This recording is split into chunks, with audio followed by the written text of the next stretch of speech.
Hujambo mtazamaji, karibu kwa taarifa za Mbiu ya KTN siku hii ya Jumatatu, ambapo kaunti ya Nyeri imepata gavana mpya baada ya aliyekuwa naibu gavana Samuel Omadhai kuapishwa mapema hii leo. Carol Nderi yuko katika kaunti hiyo, atakuwa nakuletea maelezo kamili kuhusiana na hafla hiyo na pia hisia za wananchi baada ya kuapishwa kwa Samuel Omadhai. Pia ni siku ambayo tayari kiongozi wa chama cha mashinani amewapokea zaidi ya wanasiasa 10 waliokuwa na ukuruba na Jubilee na sasa wamehamia chama cha mashinani. Ni hafla inayoendelea huko Narok Magharibi. Mwanahabari wetu Jeff Kirui atakuwa anatuletea maelezo kamili kuhusiana na hafla hiyo. Lakini kwanza, mapema hii leo viongozi wa NASA Raila Odinga na mwenzake Stephen Kalonzo Musyoka walizungumza na wenyeji wa Meru mjini na kuwataka kujiunga na muungano wa NASA. Walisema Jubilee imeshindwa kuyatimiza mahitaji ya Wakenya. Sisi tutaangalia soko ya miraa, lakini kwamba wakulima wa miraa wanauza mazao yao. Wao walisema wanatoa shilingi bilioni 1 ati kucushion the miraa farmers. Hiyo bilioni 1 wameliona. Hiyo bilioni 1 inaonekana ati akaunda task force. Hiyo task force imetoa ripoti yake, haijatoa na haitatoa mpaka jamaa waende nyumbani. Sisi tukishika hatamu mwezi wa Agosti mwaka huu, ndani ya siku 90 mtaona mabadiliko makubwa. Mnaona mambo waliahidi vijana kazi. Mnaona kazi hiyo? Mnaona hiyo kazi? Mkiona mahali Kalonzo anafika, alafu anakubali kupigwa tear gas, ndugu wa Meru, nataka mjue Kenya imeharibika. Na sasa tumewaleteeni ujumbe mmoja kwamba dunia nzima imegeuka. Ni wakati wa mabadiliko sasa hivi. Juzi wakafanya uchaguzi Nigeria, wakapindua. Wakafanya Nigeria, wakamchagua rais mwingine. Hata Gambia akachaguliwa kule, akakubali kushindwa, lakini baadaye akasema hapana, mpaka aliyemshinda akaenda akaapishwa katika nchi jirani ya Senegal. Mabadiliko yanavuma Afrika nzima. Na nyinyi ndugu wa Meru, nilisoma na wenzenu, ndugu zangu wengine tulisoma darasa moja, Kiraitu Mtamurungi na Kegetobu Imanyana. Namwambia Kiraitu, wewe ulikuwa ni mwanaharakati wa mageuzi katika taifa la Kenya. We have read you, tumekusoma katika historia. Ukiwa Young Turk, ukiwa wewe ni Young Turk na Paul Mwite na Raila Odinga na James Orengo na kadhalika. Hii nchi Kiraitu inataka tena urudi katika ile msimamo wako wa kutakia harakati na kugeuza taifa la Kenya. This country is asking of you, Kiraitu Murungi, to become the lion that you are, so that you transform us, so that si nchi iweze kubadilika na kuleta taifa la Wakenya wote. Kwingineko, Samuel Omadhai ameanza kuhudumu katika wadhifa wake kama gavana wa pili wa Nyeri baada ya kuapishwa hii leo. Omadhai anachukua mahali pa Nderitu Gachagua ambaye alifariki Ijumaa huko London alikokuwa akipokea matibabu. Mwanahabari wetu Carol Nderi alikuwa kwenye hafla hiyo na pia kuzungumza na wananchi, na sasa naarifu kutoka Nyeri. Mtazamaji, kaunti ya Nyeri sasa inajivunia gavana mpya ambaye ni Samuel Omadhai Githaiga. Omadhai amekuwa akihudumu kama naibu gavana wa marehemu Gachagua na leo ameapishwa rasmi na Jaji Jairus Nga. I, Samuel Omadhai Githaiga, do solemnly affirm that I shall always truly and diligently serve the people and the Republic of Kenya in the office of the governor of Nyeri County. Viongozi mbalimbali wamehudhuria hafla hiyo ya kuapishwa kwa gavana Omadhai, wakiwemo seneta wa Nyeri Mutahi Kagwe, mbunge wa Tetu Ndongo Githinji ambaye amezungumza kwa niaba ya wabunge wa Nyeri. Nyeri County must continue under your hands, Your Excellency, and with the support of all the leadership here in Nyeri County, must continue in your hands to be the beacon, the shining beacon, the peak of Mount Kenya, the snowy white peak, which reflects the light of the sun and represents hope, represents promise, and represents the struggle that we all fought for the liberation of our beautiful country. Nyeri County must continue to provide that leadership. We congratulate you, we welcome you, we support you. Kwa wote ambao walipata fursa ya kuzungumza, jumbe zao zote zililenga uwiano na utangamano miongoni mwa viongozi. Katika miezi ya nyuma imeshuhudiwa uhasama baina ya wawakilishi wa wadi katika bunge la Nyeri na gavana marehemu Gachagua. Kulikuwa na hali ya vuta ni kuvute, kutopitishwa kwa bajeti na mambo ya hapa na pale, hitilafu na changamoto ambazo bila shaka zilizuia kupatikana kwa ufanisi na ustawi hapa katika kaunti ya Nyeri. And we want to ask the speaker and this assembly, kindly, we beg you, the County Assembly of Nyeri, we plead with you, support Ambassador Wamathai. Give him support, genuine support. Pass a supplementary budget. Allow him to provide money for women. Allow him to do roads. Give him genuine support. Don't take him in circles the way you took my late brother. Support him genuinely so that this country can move forward. Because if Gachagua was not ill, and if this assembly had supported him fully, Nyeri would not be where it is. The County Assembly of Nyeri and the governor have had what we may call a love-hate relationship. But that is the way it should have been. Governor Gachagua, like Governor Wamathai has just noted, like Caesar before him, bestrode the county of Nyeri like a colossus. And like Caesar, he attracted both friends and enemies. But it was never personal. The County Assembly of Nyeri acknowledges that we were dealing with a great personality and a great leader. My job as senator is both to get the resources and oversight the expenditure in the county. And as Gregade said, I have been accused and insulted indeed of not having oversighted the county. And I can assure you that the friendship we had included our discussions on anything that was raised as within the Auditor General's reports as something that was wrong. And there are many occasions, and I want to confess them today, as the new governor takes over, just so he understands that my friendship with him will include my oversighting responsibility as Senator of Nyeri County. On many occasions, I sat with Gachagua, with the former finance CEC.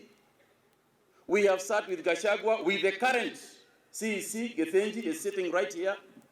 If I ever raised a question about expenditure, Gachagua summoned his government and told him, Senator, sit here, let them explain to you exactly the issues that you have raised in accordance with the Auditor General's report.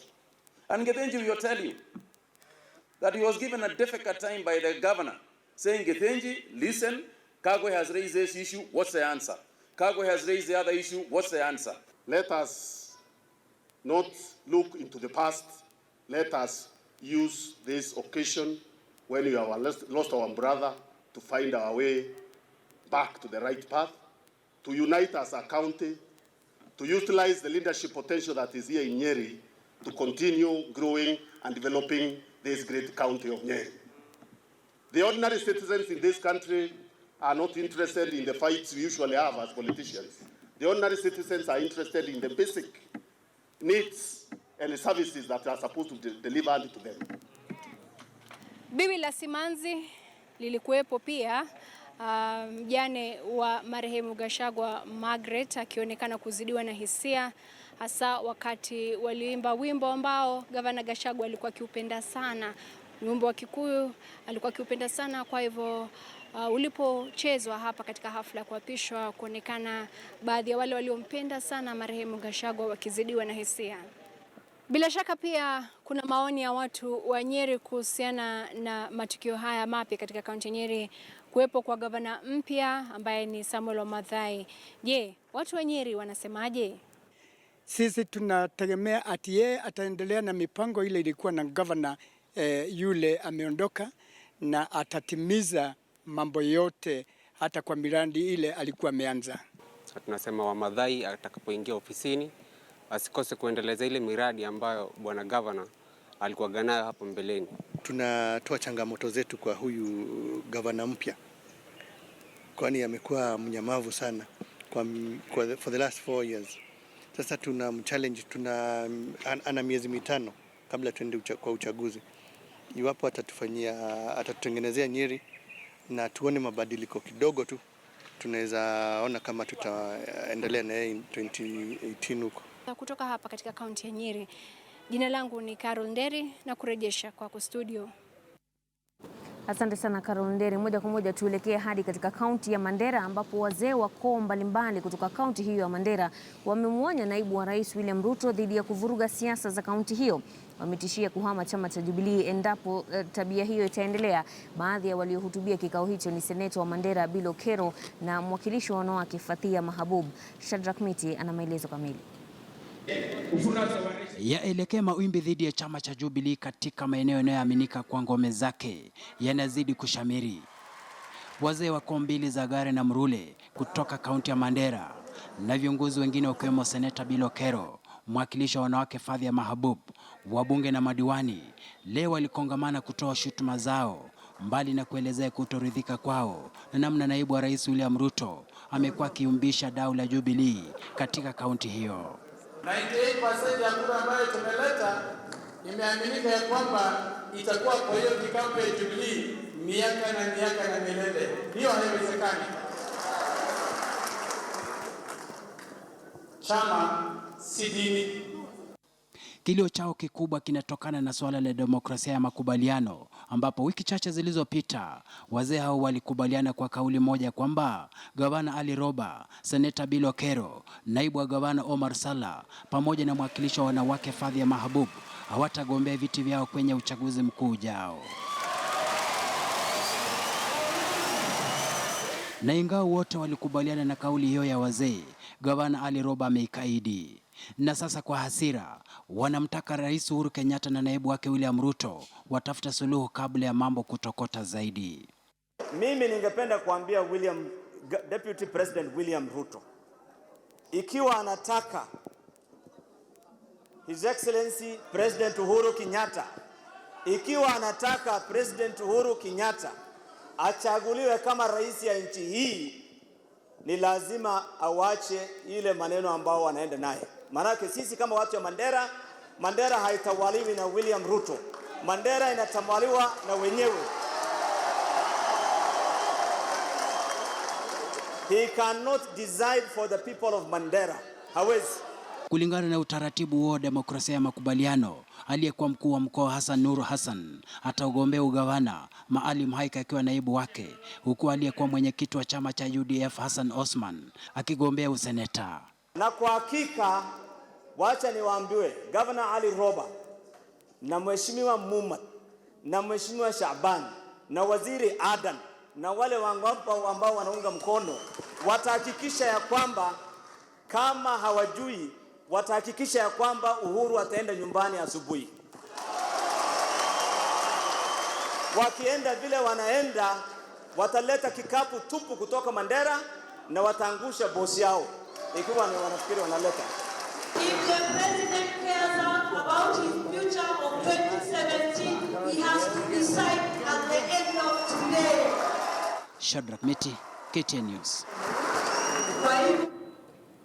Tusalie na siasa, lakini sasa za maeneo ya Narok Magharibi. Kama nilivyokuarifu awali, mwanahabari wetu Jeff Kirui yuko katika maeneo hayo ya Olopirik ambapo kinara wa chama cha mashinani amewapokea zaidi ya wanasiasa 10 waliokuwa na ukuruba na chama cha Jubilee, lakini sasa wamehamia chama cha mashinani. Jeff, tueleze ni wanasiasa gani ambao tunaweza kusema ni wakutajika ambao wamehamia chama cha mashinani? Na asante sana Mashirima. Bunge Narok Patrick Mtutu hivi sasa ana tiketi ya chama cha mashinani. Kumbuka awali alikuwa chama cha Jubilee na amekihama chama cha Jubilee kujiunga na chama cha mashinani. Mwingine ni Lydia Ntimama, mwanawe Ole Ntimama ambaye anawania kiti mwakilishi wake katika kaunti ya Narok. Kuna wengi hapa, wengi wao ambao wanawania nyadhifa mbalimbali. Tuko na kama kwa mujibu wa chama cha mashinani kuna zaidi ya 10 ambao wanawania tiketi hiyo ya chama cha mashinani. Asante sana Jeff Kirui. Inaonekana hapo tuna tatizo kidogo na mtandao, lakini tutamjaribu tena ili aweze kutupatia maelezo kamili kuhusiana na wale ambao wamehamia chama cha mashinani. Kama nimempata vizuri, ameweza kumtaja mbunge wa Narok Magharibi Patrick Mtutu pamoja na Lydia Ntimama, mwanawe mwanasiasa marehemu William Ole Ntimama ambaye anataka kuwania wadhifa wa mwakilishi wa kike katika kaunti ya Narok. Ni baadhi tu ya wanasiasa ambao wamehamia chama cha mashinani. Pia kuna viongozi wengine wa chama cha KANU ambao wameweza kuhudhuria hafla hiyo, lakini Jeff Kirui atakuwa anatueleza zaidi kuhusiana na viongozi hao ni kina nani. Lakini kabla ya kwenda kwenye mapumziko, tupate taarifa moja kuhusiana na wanahabari watakaowania nyadhifa mbalimbali kwenye uchaguzi mkuu ujao ambao wametakiwa kujiuzulu miezi mitatu kabla ya Agosti tarehe 8 ili kuhakikisha usawa katika taarifa wanazotoa. Ni kauli ya baraza la wanahabari mapema hii leo wakati wasimamizi walipokutana na wahariri. Aidha, wamewataka wanahabari kuwa waangalifu kwenye taarifa wanazotoa ili kupunguza kuenea kwa semi za chuki. Rekoda za kunasa sauti na video za wanasiasa wachochezi aidha zitasambazwa kwa maafisa wa polisi kuhakikisha kuna ushahidi utakaotumika mahakamani.